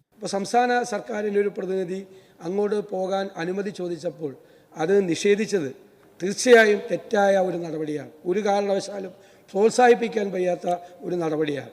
അത്തരം കാര്യങ്ങൾ കേന്ദ്ര ഗവൺമെൻറ്റിൻ്റെ ഭാഗത്തുനിന്ന് ഉണ്ടായതിനുള്ള ശക്തമായ പ്രതിഷേധം കൂടി ഞാനിവിടെ രേഖപ്പെടുത്തുകയാണ്. മന്ത്രിക്ക് യാത്ര നിഷേധിച്ചതിൽ മുഖ്യമന്ത്രി പ്രധാനമന്ത്രിയെ അതൃപ്തി അറിയിച്ചു. ദൗർഭാഗ്യകരമായ നടപടിയെന്ന് നരേന്ദ്രമോദിക്ക് അയച്ച കത്തിൽ പിണറായി വിജയൻ കുറ്റപ്പെടുത്തി. 24 തിരുവനന്തപുരം. പൂച്ചൽ ഖാദർ സിനിമ, ടെലിവിഷൻ, ദൃശ്യമാധ്യമ പുരസ്കാരങ്ങൾ പ്രഖ്യാപിച്ചു. 24 ഫ്ലവേഴ്സും 4 പുരസ്കാരങ്ങൾ നേടി. മികച്ച അവതാരകനുള്ള പുരസ്കാരം 24 അസിസ്റ്റന്റ് എക്സിക്യൂട്ടീവ് എഡിറ്റർ എസ് വിജയകുമാറിന് ലഭിച്ചു. 24 സീനിയർ റിപ്പോർട്ടർ അലക്സ്ര മുഹമ്മദ് മികച്ച വിഷ്വൽ സ്റ്റോറിക്കുള്ള പുരസ്കാരം നേടി. മികച്ച കോമഡി ഷോ ആയി ഫ്ലവേഴ്സിലെ ഇത് ഐറ്റം വേറെ എന്ന പരിപാടി തിരഞ്ഞെടുത്തു. ഫ്ലവേഴ്സ് ചീഫ് പ്രൊഡ്യൂസർ അമരവിള സതീഷാണ് പോസിറ്റീവ് മീഡിയ പേഴ്സണുള്ള പുരസ്കാരം നേടിയത്. ഈ മാസം 21 വൈകിട്ട് 5:30 തിരുവനന്തപുരം വൈലോപ്പള്ളി സംസ്കൃതി ഭവനിൽ പുരസ്കാരങ്ങൾ സമ്മാനിക്കും. മന്ത്രിമാരായ വി ശിവൻകുട്ടി, GR അനിൽ എന്നിവർ പങ്കെടുക്കും. പ്രേക്ഷക ലക്ഷങ്ങൾ ഏറ്റെടുത്ത ജനപ്രിയ പരമ്പര ഉപ്പുമുളകും വീണ്ടും എത്തുന്നു. സീസൺ 3 ചിത്രീകരണം കൊച്ചിയിൽ തുടങ്ങി. ഏറെ പുതുമകളോടെ പുതിയ കഥാപാത്രങ്ങളെയും ഉൾക്കൊള്ളിച്ചാണ് സീസൺ 3 വരവ്. പാറമട വീട് വീണ്ടും ഉണരുകയാണ്. ബാലുവും നീലുവും മക്കളും പഴയതിലും ആവേശത്തിൽ അണിനിരന്നു കഴിഞ്ഞു.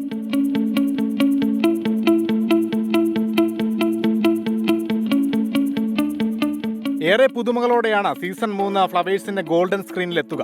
പുതിയ കഥാപാത്രങ്ങളുടെ വരവ് പരമ്പരയുടെ മാറ്റു കൂട്ടും. ഒരുപാട് മാറ്റങ്ങളുണ്ടായി. കാരണം കാലം ഒരുപാട് കഴിയുന്നുള്ള കഥയിലൂടെയാണ് വരാൻ പോകുന്നത് തന്നെ. നമ്മളിപ്പോൾ സീസൺ 3 ആണല്ലോ. അപ്പോൾ എന്തായാലും ഉപ്പുമുളകിൽ ഓരോ പ്രാവശ്യവും ഫസ്റ്റ്, സെക്കൻഡ്, തേർഡ് പറയുമ്പോൾ ഓരോ ചേഞ്ച് ഉണ്ടായിരുന്നു. ഓരോ പുതിയ അംഗങ്ങൾ വീട്ടിലേക്ക് വന്നുകൊണ്ടിരുന്നു. ഇപ്പോൾ വേറെയും കുറേ അംഗങ്ങളൊക്കെ വന്നിട്ടുണ്ട്. അതിൻ്റെ സർപ്രൈസാണ് ഇനി വരാൻ പോകുന്നത്. ഒരുപാട് സന്തോഷമുള്ള 1-2 ആൾക്കാർ ഇവിടെ വന്നിട്ടുണ്ട്. അപ്പം ആ സന്തോഷം നമുക്ക് കാണാം.